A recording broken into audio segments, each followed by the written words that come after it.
Hi, good evening, ladies and gentlemen. Hi, good evening, ladies and gentlemen. This is Manoj Atri, your host for tonight. I'm a real estate agent with the Remax Hallmark. And give me a one in case if you can hear me properly. And I will get started. And let me also give a hi to our expert mortgage agent, Faisal Garcia. Let me see if I can get him on board, and then we can take it from there. Hi, Faisal. Hello, sir. You are mute. No, I'm not. Hello. I'm not mute. Hello, Okay. can you hear Can me? can you hear me now? Yes, I can hear I you now perfectly. yes, I Okay. can hear you. Yes, perfect. So we are able to hear each other, first of all. And let's see if the Step one. audience can hear us. And if everything goes okay, then at the moment we are on time without a glitch. That's the most important part. Wonderful. Okay. So let's see where things are. How are you doing? Good. It's Good. a Okay. Keeping it's busy. Monday. It's Monday Yes. and the weather is okay this coming week. Yes. For 2, 3 days, Okay. it's going to be okay. I haven't seen the forecast, but today was good. Today was good. Yes. It is going to get a bit cold and then it'll be hmm okay. Let's see how things go along. So if someone can tell me a yes, that'll be great. So at least we are on that particular page. Okay, let me start with the agenda of the day. And as soon as if I don't hear from someone, that means it's all going fine. And we take it from there then. Okay, let's keep on rolling. Okay, ladies and gentlemen, again, a big thank you for joining. And we are going to start with our agenda of the day that starts with my real estate monologue. So it is myself, Manoj Atri, real estate agent with Remax Hallmark, and we have Faisal Garcia, the mortgage agent with the Dominion Lending. And we are going to go through this particular webinar together. And I'll start with my real estate monologue. And the topic that I'm covering today is because, as you see in our last webinars, we had walked you through some very good real estate info, that real estate has become like an ATM. So most of them, either you are buyers or you are investors. So you would be wanting to know some numbers with buy, fix, and sell. So we are going to go through starting one with my buy, fix, and sell real estate numbers. So that would be our starting format. And then we'll try to cover an article in the same context, 10 lethal mistakes to avoid when you're trying to do your investments. So that's a general topic, but we will try to cover the Canadian format of this particular one, and we take it over from there. Then we will cover the main webinar topic, why rent to own a home won't make it more affordable. We have already walked you through that rent to own is a costly program, and it is addressing the worst case scenario. So we will also walk you through, like, no matter what you do and from what angle do you see, this information is not going to make it more affordable, and we'll go through the detailed review of this particular one. So heading on to that, and on this all along this particular webinar, we will be live interview with mortgage expert and taking his expertise from time to time. Okay, so let me head over to the expert, and if you would like to add something in here, Faisal sir, what do you have to say about anything here? Buy, fix, and sell. That's a Go that's ahead, a sir. hot topic. Yes, it is a very hot topic. I'm going to go through some of the numbers, and I'm going to give them some thumb rules. Keep hmm on interjecting, whichever ones make it something for you to do an input. We'll be more Yep. than happy to have you there. Okay, let's start with what exactly I am trying to walk you through here today, sir. So I have taken this simple example, and I'm going to keep it as simple as possible. I am going to take an example for basic buy, fix, and selling, and tell you if these numbers are not there even in the perspective, do not indulge into it. So let's give you a head start, and then we'll take it over from there. We take a simple example that you try to purchase a property for around $500,000.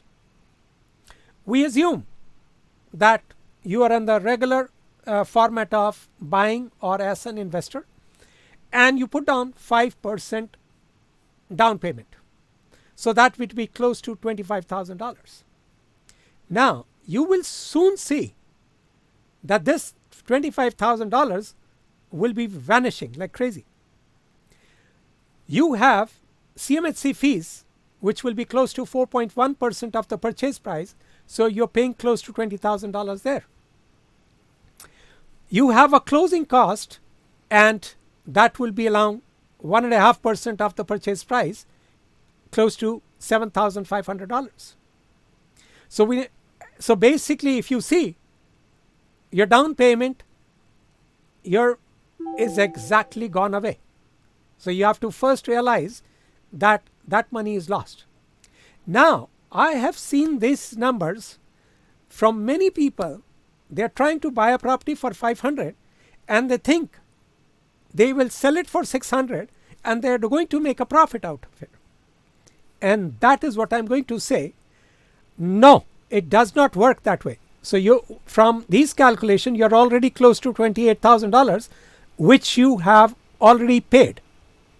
Now, next, let's say suppose you do a renovation. It requires minor TLC, and I'm keeping the basic minimums here. And you end up paying a renovation cost for close to $25,000. If now after 1 or 2 months of renovation, you would like to sell this particular property, you will have to break the mortgage. And I'm taking a 3 months penalty for mortgage here and coming up with $7,500 here. Now, there is a big number here, which is, let's say suppose you try to sell this property at 600, and you have a real estate fees with HST, and it comes to close to $34,000 there. You may have lawyer's fees there, and then you may be carrying this particular property for minimum of 3 months. Let's say suppose you take 1 month for renovation, you list the particular property, it takes another week or 2 weeks to sell, and then month and a half later, the property is closing. So basic minimum is $10,000 that you may have to put together. So if you can see that already the cost is at around $106,000. So if you had bought this particular property at 500, and in 2 or 3 months time after fixing it up, you want to sell it at 600, it's not making any numbers here. You will be at a loss. Let me take the experts' input on this, and then we will discuss further on those numbers. Go ahead, sir. Faisal. The numbers you're discussing are very realistic. First of all, so to the audience, I would say 5% down payment, CMHC cost, everything else involved. Yes, your down payment is almost gone. Down payment and closing cost. Then you're looking at renovation. $25,000, by the way, is bare minimum. Nothing. It is basically, that's what I'm saying to you. It is basically nothing. Yeah, bare minimum. Because bare these minimum days, TLC. You just do some painting. You might fix up one washroom or the other. You may do some drywall. You may end up doing outside some work to show it presentable. It's gone. Yeah. $25,000 doesn't buy a whole lot. Yes. Then 3 months mortgage penalty. I think that number would be even higher normally. But I know. 7,500 is basic. Yes. Yeah. And everything else, the numbers are very realistic. Very. Numbers in are this extreme. one, that's what I was wanting to walk you through here is, if you purchase a property for 500 And if it does not sell at 650, you are at a loss here. Okay? Yeah. And you haven't even got paid anything. You haven't got paid anything. And this is 605, 900 as a break even. Break even. At 605, you are breaking even. Now, let's give you some of the other tips here, because some of the things I have not written here, and they are also important. When you are, like, let's say suppose doing real estate investment, and you may be owning a particular other property and things like that, your system may be different. You may end up paying capital gains on it. Absolutely. Okay. So now visualize, if you had sold it for 650 and you may have around $40,000 or $45,000 as the profit, then you may be ending up with half that payment, because half of it will go in capital gains. Absolutely. Okay. Now, other things I want to explain it to you. Like, okay, these are some of the tighter numbers which I am running. These are some of the things that may bring it down. So in case if you can, once you know these numbers, now you can go more detailed into it and see, yes, if you have someone with 20% down payment, you can save this funds. Absolutely. Okay. And then you can, like, let's say suppose,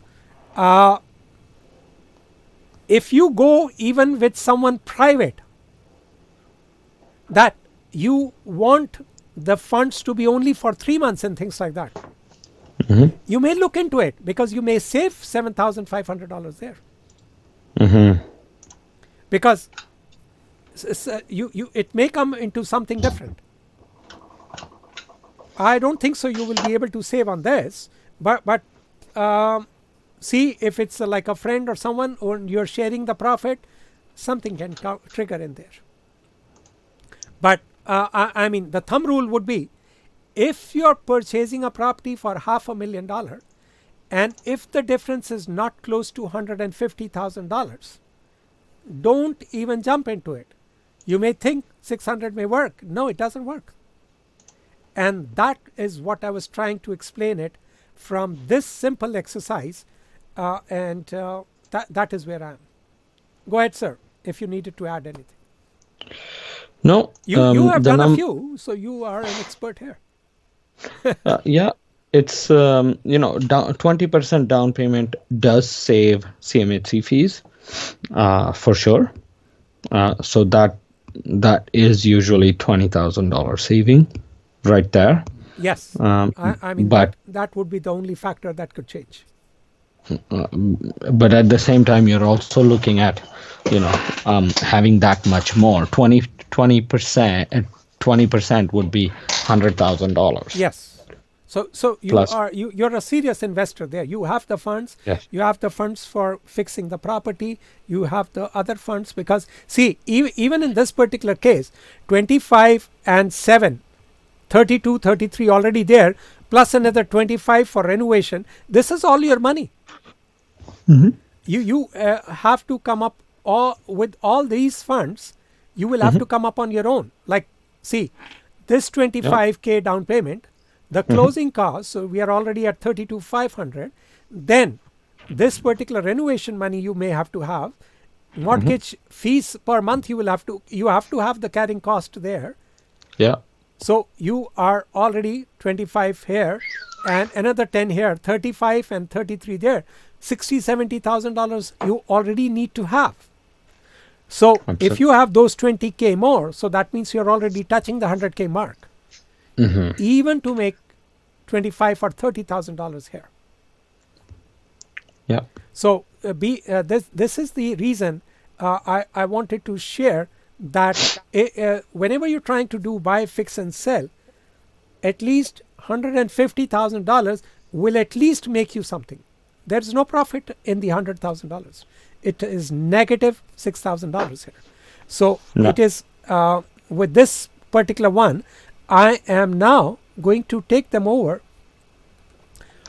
Go ahead. Keep on adding. Another thing here, a huge assumption is market is doing same or better. Absolutely. If market changes like 2017, then that's something to be careful of. Absolutely. Because there are times where I've seen investors do buy, fix, and sell, and it's in the market, and by the time it gets in the market, it's been 3 months, and now the market has changed, it has come down. An investor has no choice but to hold the property. Absolutely. And that is where we will take it over to that to the article, because this article is in the same format as we have just talked. So let's go to this article and walk them through. So this is an article, 10 lethal mistakes to avoid on your first real estate investment. So we are continuing on the same topic. Now this is by Chad Carson and he's writing for BiggerPockets, and we are going to go through some of his input, and we are going to highlight and make it towards our Canadian format and walk you through. So he's explaining some of the few common pitfalls, and we'll jump into the topics right ahead. And the first mistake that he's sounding is bad financing. Okay, now let's get you a head start on this particular one. Financing part has to be very careful. Now, whether you're going to buy and fix this property within 3 months, within 6 months, or it is a bigger project and requires you 1 year, you need to know what kind of a financing you should get into. If you are just for 2 or 3 months, you may be looking into a variable. Why don't I take your input on this particular one for this matter regarding the financing part? Mm-hmm. What would you suggest, like when someone is trying to take for buying, fixing, and selling, and what would you advise him for financing? Variable rate mortgage, number one. Just so you're paying 3 months interest, which is predictable, versus if you go fixed rate, it is not predictable. Absolutely. Until the day of closing. So in case if they take is there a 3 month variable? Yes. 3 months 6 penalty. months, I would say. Yeah. So there's a 6 months open mortgage. Okay. So that is the one that they'll take. Yes. So that is one. Or you can go with a 5-year variable where if you're holding the property more than 6-7 months, it becomes worth it to go 5-year variable and break it with a 3 months penalty.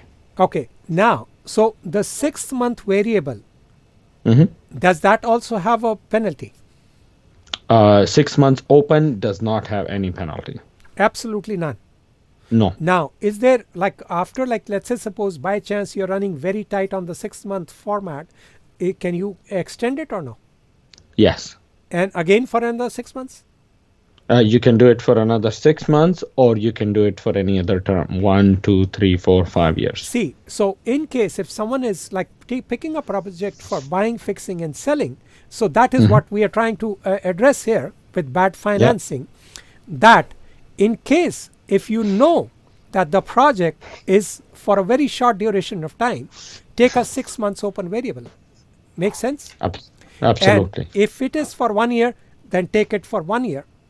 Because see, you have to work all those numbers out, that the 3 month penalty has to be somehow avoided. Yes. And in case if you have, now let me ask you something different. If you go private, do you in a private also you can pay off any time, or does that come also with some kind of other factors? Privates or most privates are open.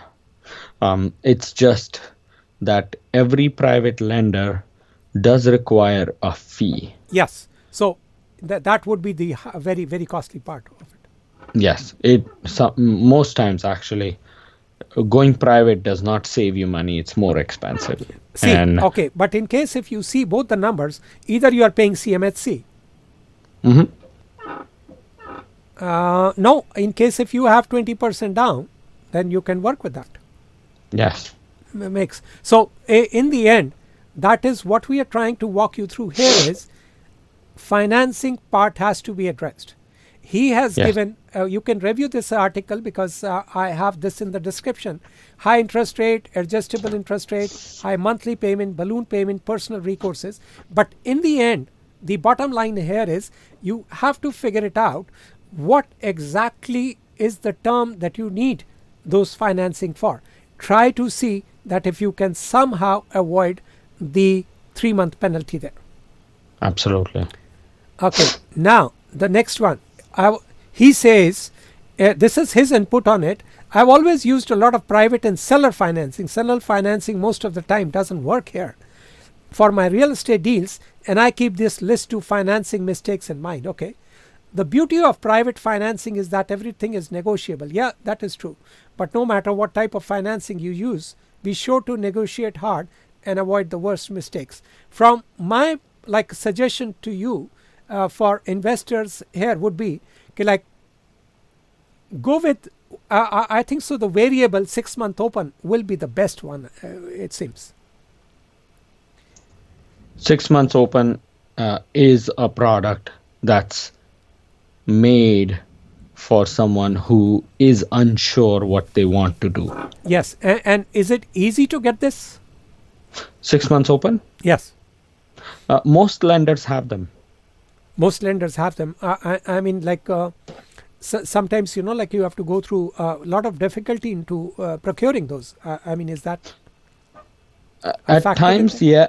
At times, yes. But in my experience, I've heard some other agents having challenges. Okay. Any ones that I've done, as long as it's explained right and well, okay, the lender understands.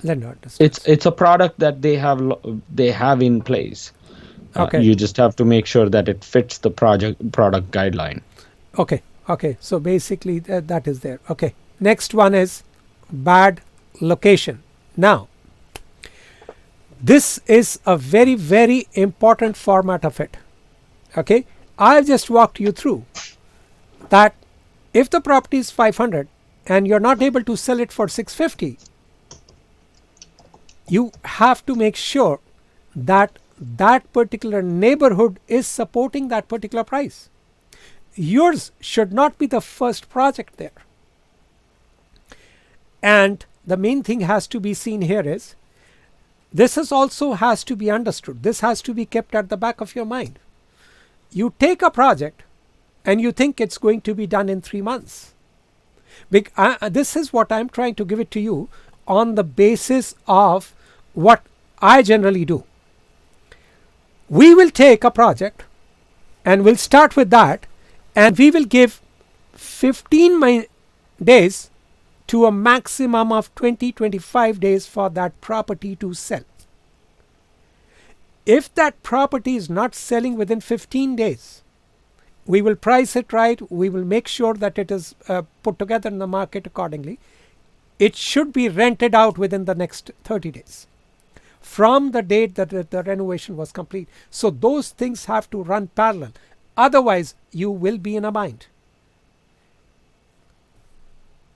And so when we are suggesting you a bad location is when you will have to foresee, okay, I have picked up this particular project, and will it get me $150,000 or not?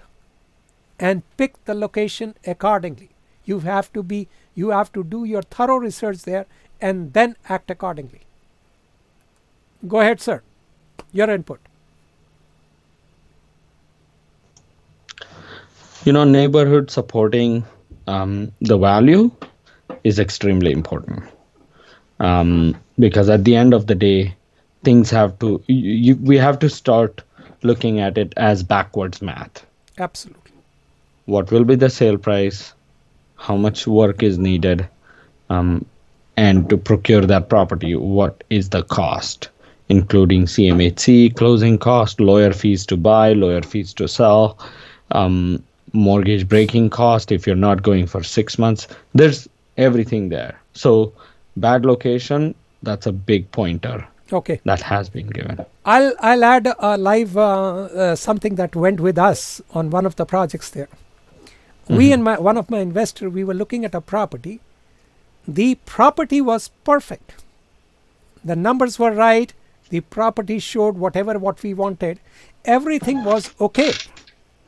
There was one thing that caught the attention of my eye is the days on the market.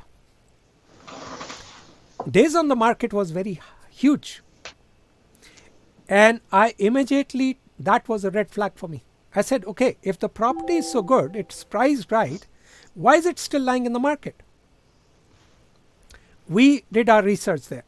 We went to the neighbor coffee shop and we asked him, from our information at this moment, the property is right, the neighborhood looks okay to us, from the research that we have done, what exactly is wrong here?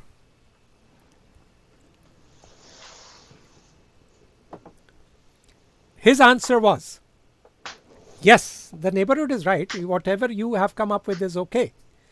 But 2 blocks further north is where the mess up is.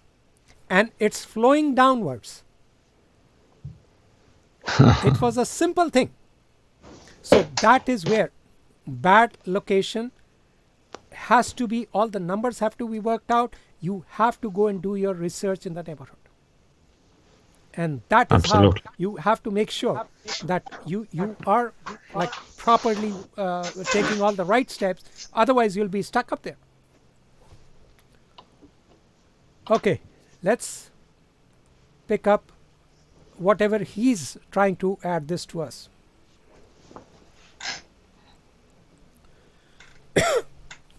I bought a lower price single family house once at a below market price with excellent seller financing terms, but the location was awful. I could not constantly attract good tenants because the neighbors were not pleasant or safe to live around. Very, very true. Because, see, this is where you have to make sure you are on the right track. Like, okay, after 3 months, I'll sell it. What happens if the property doesn't get sold in 3 months and you have to hold it for a longer period of time? Then you have to look into rental. And if the neighborhood is bad, you may not even get the rentals there. So those are the things that have to be looked into it. Wonderful, sir. So let's see what we can do next. Faisal, you have to add anything to that, please. You have a good idea about renters and tenants there. Go ahead, sir. There's a whole lot that part of it. I like to say, anytime a client of mine wants to go into rental, I tell them being a landlord is not everyone's cup of tea. So when this mistake number 2 says, neighborhood rental, it was not safe, there's seller financing, all that, to me, it's a challenge. It's something that you don't find out on the listing or in the pictures or anything of that sort. You go take a look at the home, you do your research, you talk to neighbors. There's many things you can do to find out where the actual problem is, if there is a problem. Absolutely. Okay. Now, let's go get ahead into this next one, which is misjudging resale or rent value. Absolutely very, very important. I've already walked you through on those numbers. Like, see, if you have not understood these numbers, you have to work them backwards. 500 property not selling at 650, you should not even start with it. Then at the back of it, you have to keep the rental aspect of it is there. You completed the project in 1 month. You have another 15 days for the property to sell. If it doesn't sell, you have to just hold it for another 15 days and the 3rd month should go into rental, because you may not get the funds that you are requiring. Now, Faisal, I'll add another example to this particular one. misjudging resale or rental value. Mm-hmm. This is a case that happened with us long time ago, Mm-hmm. when US subprime had come into the picture. Yes. And this was probably like, I would say quite 2009. yes. So almost 10 years ago. 2008. 8 or Yeah. 9, yes. 2008, November or December it hit, and then 2009, most of 2009. Yes. And we had purchased a property with investors right before that particular one. Mm-hmm. And the moment we had about to finish our like a project, it took us 2 or 3 months there, and we were about to put it back on the market. The subprime was there, and the market has completely tanked. We immediately knew, even all our numbers were working fine, everything was working fine, but these are some of the factors that come into force which you have no control over. Like, for example, today, the market is so good that you cannot assume supply is not there, the demand is so high. But then on the backstage, there is, some articles which are coming that the coronavirus, which is coming, is even going to affect the US. It is not there here in Canada, but you never know how things shape up down the line. Mm-hmm. So those are some of the things that you do not have a control over. You may have done the resale value, you may have budgeted for the rental part also, you have done all your, but that is where you have to make sure that immediately, if the property is not after fixing it up, should be able to rent it out. You know, the entire transaction of buy, fix, and flip is considered a very high risk transaction. Makes sense. It has high rewards if numbers work well, but it also has high risk, which means there may be a point where, one, you won't make any money, or two, you will even lose money. Absolutely. So because it is high risk, there's high profits. It just goes hand in hand, something to keep in mind, because the article talks about 10 mistakes. It's not just 10 mistakes. I'm sure there is 11th or 12th or 13th that is not mentioned, or you have no control over, because Absolutely. these are the mistakes they're talking about you have control over. There are other things, as you said, coronavirus, could be economy, could be trade bargain, could be anything. Anything.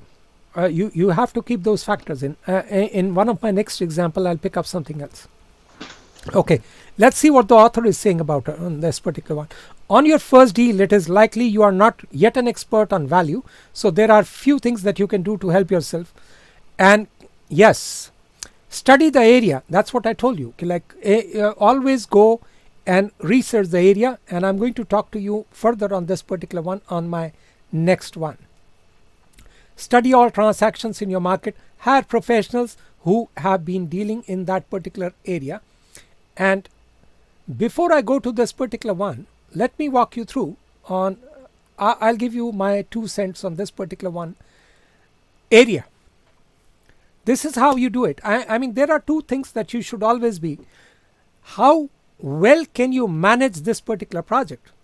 Don't keep this project at 1 or 2 hours away from you, because when you're trying to go and fix it up, you are fixing it up on a daily or a regular basis, and your presence may be needed. Second thing, let's say suppose you narrow down a particular area. Go and look 15 or 20 properties in that particular area. You will come to know what the condition is, what the values are, and what are they getting sold for, and how fast those things are happening. Those will, and keep a complete tab and a study of those particular things. They will help you understand this particular area and the other things that are going on in there. Go ahead, sir. Faisal, you need to add anything to that. Go ahead, Faisal. Did you go Area, mute? Yes, no, you're sorry. fine. There's not much to add on it, but yeah, area, is important. Um, yeah, area is quite a bit of there's a whole lot that goes with it. What the author is saying is just touching the surface. There's a whole lot that can be done. Absolutely.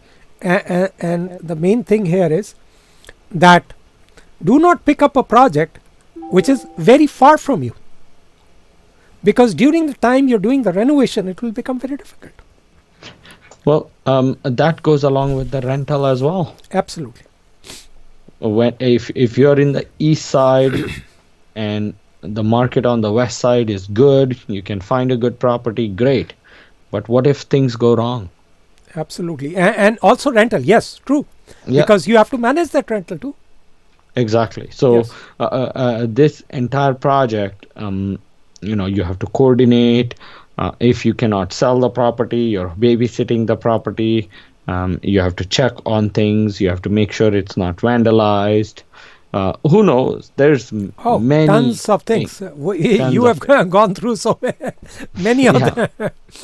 So Okay, let's pick up the next mistake. Understanding repair cost.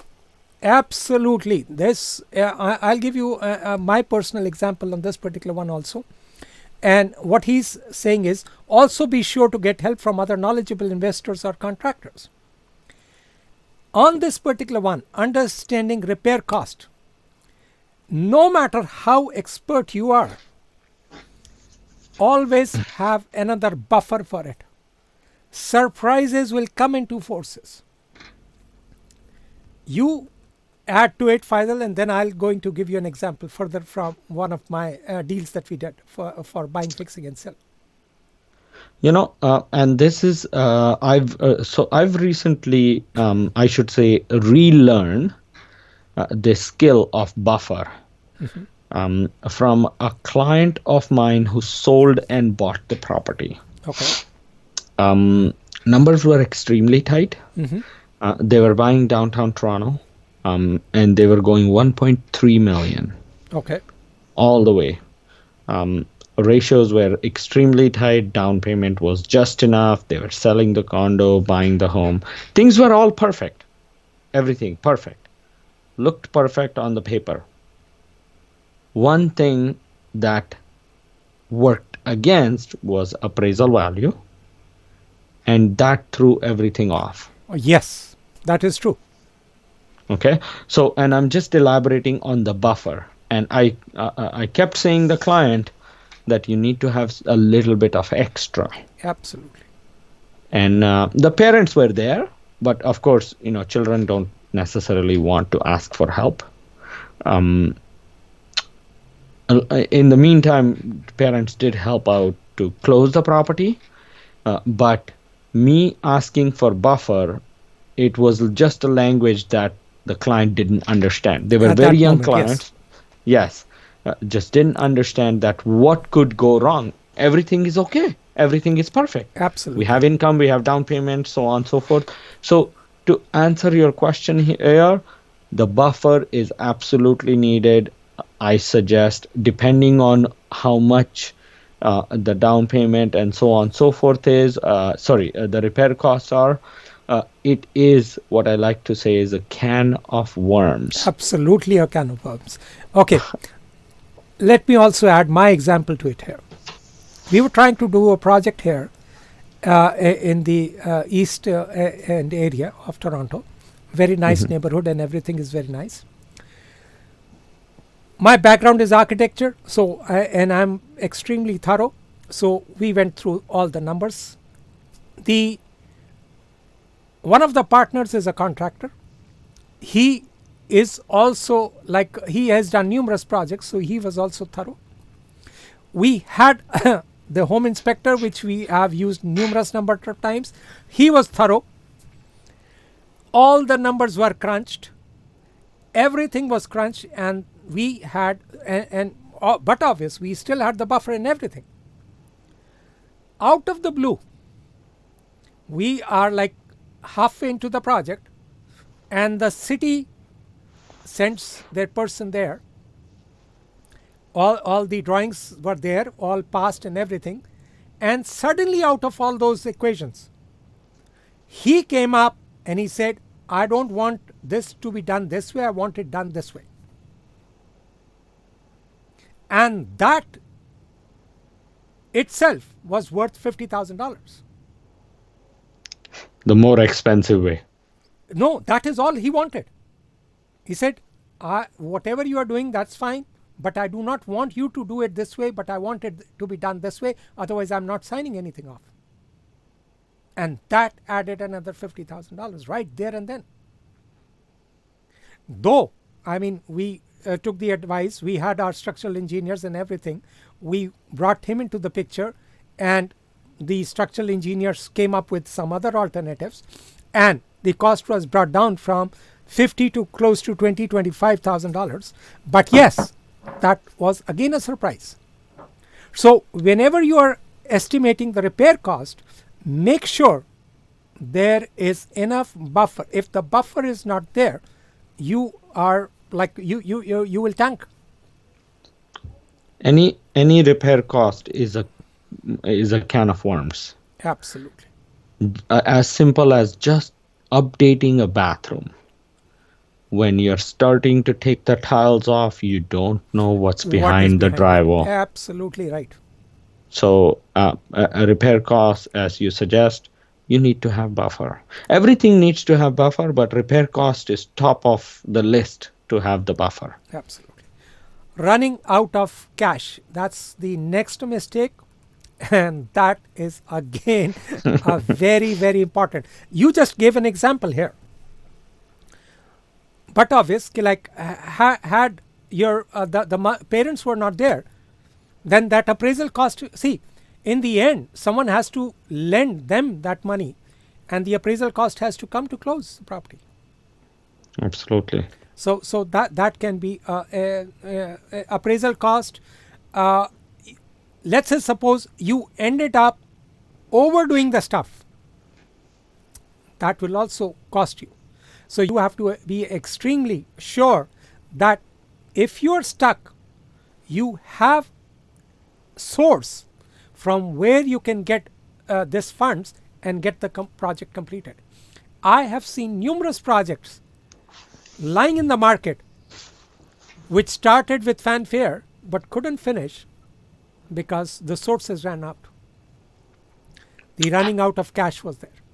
This is a huge mistake. Go ahead, sir. Cash flow, the old saying that says cash is king. Absolutely. So cash flow is huge. If you are in buy, fix, and flip, cash flow is huge because your cash flow will dictate how far you can go. If you run out of cash, the equity you have in the home, let's just say you put 20%, 30% down, you've got 100,000 into the property, 150 into the property, but you don't have $5,000 to pay the next mortgage payment, things will get exponentially bad. Difficult. And I repeat Very this, difficult. exponentially bad. And you don't need cash in your bank account necessarily. You need to have access to cash. Yes, you need to know. Yes. For instance, even a line of credit of 20, 25,000 will do. Absolutely. You need to have access. Having access is important.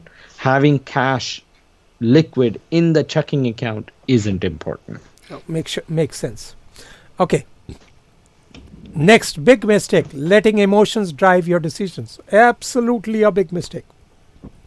Real estate is basically a numbers game. You cannot have your emotions involved into it. Till the time you have procured the property, now enjoy the property. So this is a huge one, and if you have to add anything to it so that we can go ahead further on this one. Faisal. Sorry, can you scroll up again? There's something that I just saw. Yes. Yeah, okay. Enthusiasm.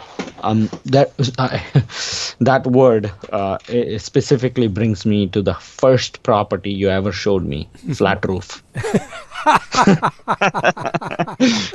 Go ahead. Right on Woodbine, perfect home. I walk in, and within 7-8 minutes, I'm jumping with joy. I remember 2009. Okay. Yeah, do not have your and thank you for stopping me right there, saying this property has a major issue. This would be the last on our list if we even come to them. And can you imagine that roof never got fixed? Oh, 3 to wow. 4 times it was like done. 3 to 4 times Mm-hmm. with highly professional contractors. Still, it wouldn't stop leaking. Leaking. It was a flat roof and it was completely messed up. So yeah, it was, and I just want to share this with our audience that yeah, having emotions involved in real estate, bad idea. Absolutely, stay away from this. This is a numbers game. You have to understand this is a numbers. Numbers work, you go ahead. Numbers don't work, don't go ahead. And even for a buyer, not for an investor also, even as a prudent buyer, numbers have to work on day one before you jump into it. Don't get into that emotion of multiple offers, paying over and crazy, and then sitting on it, like your life format has changed, and now you can't sell it, and you're stuck with that property. Very difficult when you get stuck with that property. Emotional. If you get involved in a property with emotion, you're starting with negative equity. Absolutely. That's the best way I can explain. Absolutely. Next one is choosing the wrong real estate strategy. Absolutely right. You have to have plans. You can start with, okay, I'm doing buying, fixing, and selling. What happens if things go wrong? Rental has to come into picture. If anything else comes into place, what is your long-term strategy? What is your short-term strategy? You were doing the project halfway. Someone comes and gives you a very good offer. Do you take it or not? So many things have to play around. So have a complete discussion with someone who has done a few of them. Talk to them, take their expertise. All of these things play an important role here. Neighborhood, locations, funds. It's basically you're trying to make money, and money making is not an easy job. Go ahead, sir. Yeah, it's here. I suggest here everyone do what the numbers speak. Hear everyone out.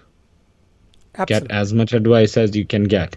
All tricks of the trade, but make sure to run the numbers not once but twice, maybe even 3 times before jumping in. Absolutely. Now, this we have all gone through it. Choosing bad contractors.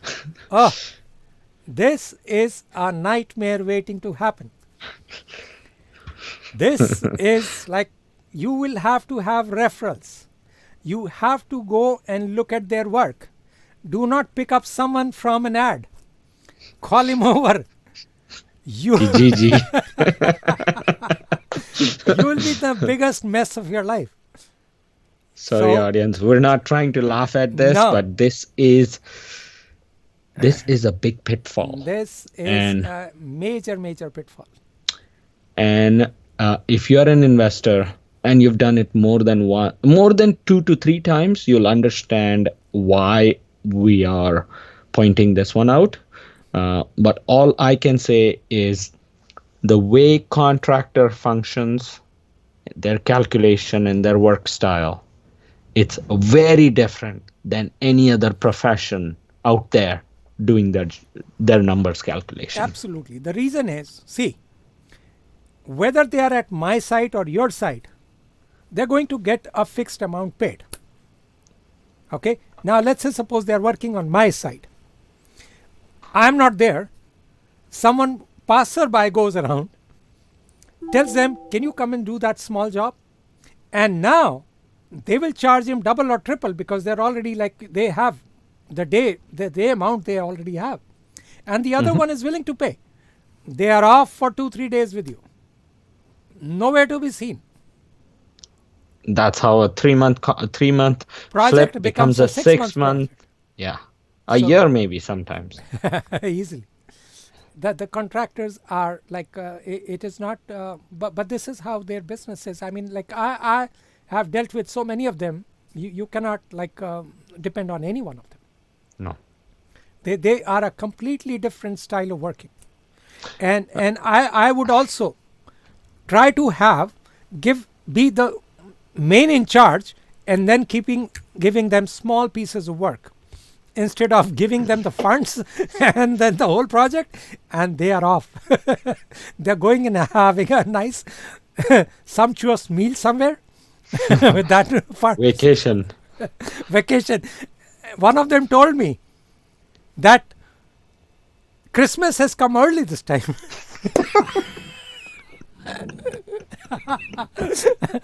and that's how they visualize it. So this is like go ahead, sir. I suggest go through every checklist you can to find the right contractor you need. Absolutely. It is very essential. And as you suggest, do not give the entire project to one person. Absolutely not. You have to be Break it up. top of things. On top of things, you have to exactly know where it is and where it is going, who's doing what, how it is doing. Do not rely or give funds. You go and procure the material yourself. Yeah. Try to work. And then pay once the job is done Yes. and done to your expectation. Do not Yes, have some sort of there's an entire way to go about Absolutely. it. We're short on time. Let's keep it to the point that contractors work very differently. Keep that in mind and make sure you walk with them every stage of the project development. Very well said. Okay, next one. Not using your due diligence period. Absolutely important. You have to make sure you have done your due diligence right from step number 1 of the mistake till the end. You need to know where you are, where you're going, how many things are going to happen, at what stage what is going to happen. If you're not, talk to an expert, talk to many people. There is no harm. Lots of people will give you advice. Lots of people will give you the format that it should be worked out, and that is how it should be. Go ahead, sir. Time is short. I'll keep it simple. Just follow things. Use every minute you have on your hand to the best of your ability. Absolutely. And we will wrap up this last mistake, not learning from your mistakes, but obvious, keep them have this is what the author also has said. This is called the school of hard knocks. Absolutely, very well said. He's also an expert, it seems, on this particular issue. He is walking you through. Write them down. Understand things. Keep a tab on it. If this is the lifestyle you have chosen, you will make money down the line, but keep a thorough track of it, how you're going ahead of it, and keep your mistakes as minimum as possible. Even after all of this, there will be another set of mistakes, but if you're on top of it, you will come out flying. Go ahead, sir. Yeah, the school of hard knocks makes me laugh. It is true. Keep your mistakes to the minimum. There will be mistakes. Every project will have at least one mistake. You could have. I could say you could do things better. Every project, and to this day, when we pick up a project, we do learn something new. You just don't want to learn in such a way that costs you your profit that you're hoping to make. Yeah, the reason is sometimes you do not have those funds to close even the property. Yeah. Okay, so let's get ahead. So that brings to the end of our article review, 10 lethal mistakes to avoid regarding your real estate investment. Now, we are going to cover why rent to own a home won't make it more affordable. Okay, let's head over to this particular article and why. See, in the end, we have already told you, let me start for the audience to see that, give them a brief about the rent to own, and then I'll cover this particular important why it is won't make it more affordable. What exactly is rent to own homes? I have explained these in my various webinars, but I'll take a moment to walk the new ones who are just joining us for this particular time. Rent to own means that you're not buying today, but tomorrow in simple terms. This tomorrow can be anywhere from 1 to 5 years term. Most of my investors would like to prefer to 1 to 3 years, and they would not even like to go for 5 years, but some of them would go all the way up to 5 years term, because that may be some of the time that it may take you to fix your credit and improve your score to an extent that you can get qualified for a mortgage. Now, in this rent to own format, you have to understand there is a component which is called owning. So it is not that you are renting this for life. In 1 year, 2 years, or 3 years term, you have to pick up this property. So that component is there, that you have to buy the property. It is not forever. So it is called rent to own, and at the end of the term, you have to buy that particular property. Okay, next one is, what is a rent to own home program? And let me, before I even jump into the program, let me walk you through. I call it a worst case scenario. This will make you comprehend what exactly this particular program is. Why do I call it a worst case program? Let's say suppose you're not able to procure a mortgage. So you went to the banks, you went to the private lenders, and nothing is happening there. So you are not able to procure a mortgage, and also someone is not able to, he has messed up his renting portion also, and now he cannot even procure a place to rent. So what are you exactly in it? You are exactly in a worst case scenario, and you are trying to address your living. So that is when you look into this rent to own homes program. Faisal sir, do I explain this clearly to you? Nothing better can be explained. I don't see. You're not able to get a mortgage. You're not able to rent. Now you're looking for a hybrid options. Yeah, you're trying to find a hybrid solution. We are trying to address the worst case scenario. And once someone understands that you are trying to address the worst case scenario, when you have ran out of all the options, when this is the most costliest program, and when this is the worst case scenario, that is when you indulge into this particular one. Absolutely. Okay. Absolutely. So let's get ahead on this particular one. Now,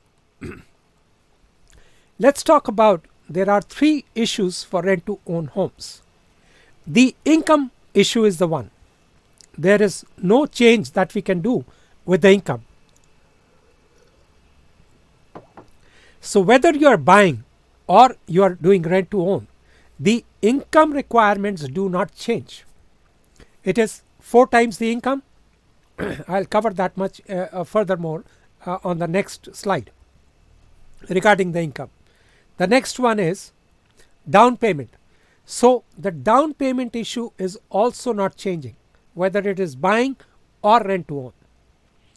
In a buying, if your credit is good, we may be able to help you with cashback. Whereas in a rent to own scenario, you will have to have the entire down payment on your own. So that is another factor that you have to keep in mind. And the third factor, which is also there as the affordability issue, is you have to always also look into, there is an option price component to it. It is an amount that you will have to pay, and you will have to qualify right on day one, because every year the investor has bought that property for you, and every year there is an appreciation price over there, and that will factor into your option price, and I'll explain that further to you down the slides. Okay, now let's give you a further ahead on the income qualifications. Now, whenever we are talking about the income, we are always talking about the annual gross income. Second thing, the investor is not going to take income speculation here. That means your income presently is $100,000. Let me walk you through on this one just after one more step here. See, on the basis of the annual gross income, you will qualify 4 times for a condo and 4.5 times the income for a freehold property. So, if your income is 100,000, you will qualify 4 times for a condo and 4.5 times for the freehold, because the condos have maintenance fees, whereas the freeholds do not have maintenance fees. And there is no income speculation going on here. That means after 2 years or 3 years, whatever is the option price, that on that basis you have to qualify today. It is not what your income is today and what you think it will be in 3 years' time. So the investors are not willing to do the income speculations here. Okay, so now let's get ahead into the next format. Why is a down payment required? Most of the time people have called me and say, we have the first month and the last month. Why can't you get the rent to own done for us without the down payment? Let's give you an example here. How much is the risk the investor is taking for buying a property for $400,000? So let me walk you through. He is buying, let's say, the property for you, and he is buying with 5% down payment. So he has put down $20,000 of his there. He has paid the high ratio mortgage insurance, which is close to 4.1% of the purchase price. So he's put down another $15,200 there. He has also come up with a closing cost, which is close to 1.5% of the purchase price. So total, he has paid around $41,200. Now, if you end up not paying him the rent and he has to put this property back in the market, he'll be paying 3 months penalty. He'll be paying another carrying cost. He'll be paying real estate fees. So in total, for a 400K property, he's down by close to 20% down. So he needs to see some of your funds there, and that is why the down payment is very, very essential. Let's get into the next part of it. Let's give you an example, the difference between rent to own and buying, and let's see how it goes for a 500K freehold property purchase price. So let's say the down payment again is $25,000 for a 5%, closing cost is $6,000, and the total you end up paying is $31,000. The per month amount is going to be close to $3,000 here, which is $2,300 for mortgage, $300 for utilities, $300 for property taxes, and insurance is somewhere around $100. I've rounded these numbers just to make it comprehend so that you can comprehend. Now, this is where the other factor comes in. Appreciation, 5% per year. So after 5 years, you have to purchase this property at 630. This is where you will have to qualify from day one as part of your income requirements. The mortgage balance after 5 years may be only 430. So if you were buying this property, you will be renewing your mortgage at 430 after 5 years. Whereas in a rent to own scenario, you will be purchasing it at $630,000. So that's where we say it is a very costly program. Okay, now let's explain you side by side these same numbers. I just walked you through. So this difference is $200,000, whereas in a rent to own scenario, you would have had paid close to $3,500 per month because this extra $500 goes towards your down payment. So after 5 years, you will now have to procure a property for $600,000. So the difference between these two is close to 170. So had you purchased the property, you would have had an equity of 200. Now you have to procure a mortgage for 600. So you have overpaid between the buying format and the rent to own format by $170,000. Let's give you another scenario here. Had you rented out another place and you were paying $3,000 per month, you would have ended up paying $180. So it is similar to renting. And there are other factors which we have not picked it up, that if the market had gone down, then that is a different option. Only scenario is if the market has improved, that would have made a difference. So that is what we are trying to explain you here. Now, I just wanted to give you a brief on this rental market report here, which is in quarter of 2019, the last quarter. Bachelors were going at 1869. This is TREB, Toronto Real Estate Board's quarter 4 rental market report. 1 bedrooms around 2200, 2 bedrooms close to 2900, and 3 bedrooms around 3300. These are condos. Townhouses are again slightly lower, but in the same ballpark figure. 1600 bachelor, 2000 for 1 bedroom, 24 for a 2 bedroom, and 2600 for a 3 bedroom. Okay, so now there is only one scenario that you have to also comprehend, that which is a good idea for a rent to own.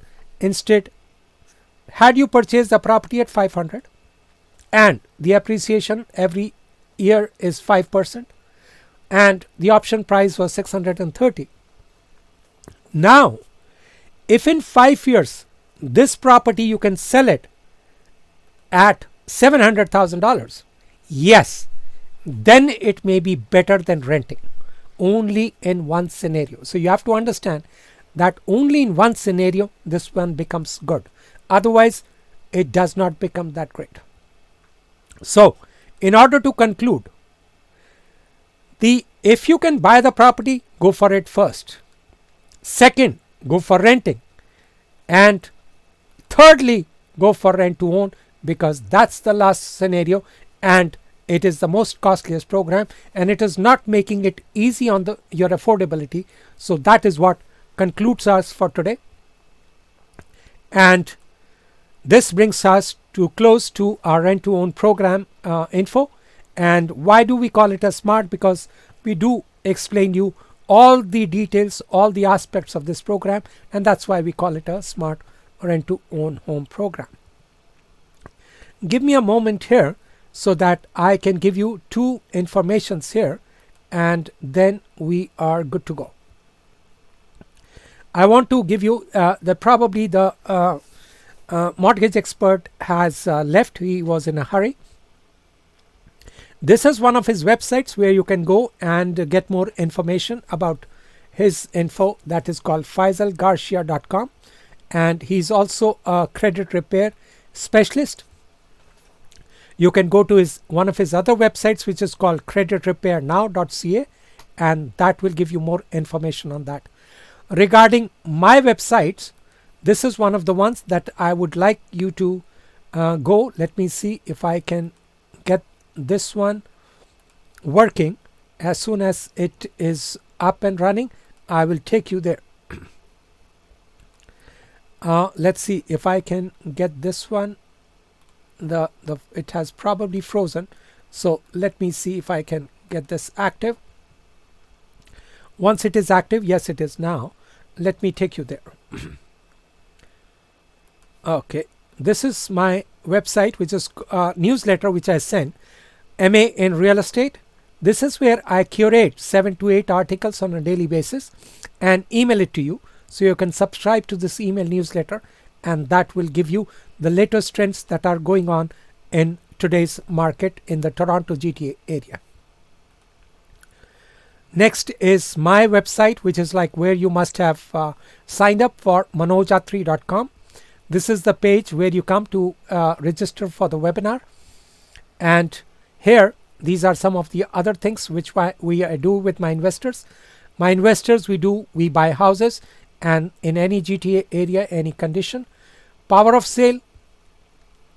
If you are in need of any of these listings, feel free to update me here. I'll be more than happy to put it together for you. Zero down with a cashback program. Give me a call on that. We'll help you to procure a mortgage there. Mortgage experts are there to assist you there. Rent-to-own program, I can guide you. You can register here for the webinars. And in case if you have a property also to sell, feel free to give me a call, and I'll be more than happy to get you the CMA of this particular one. With this one, it brings us to close to this particular day of the webinar. It has taken us slightly more than our regular 1 hour format. We are here on alternate Mondays. So I will touch base with you in the after fortnight, and hope you enjoy time, and feel free to call me for real estate queries and for any other thing that you have in mind. I'll be more than happy to walk you through. Again, good night to all. Talk to you later. Bye for now.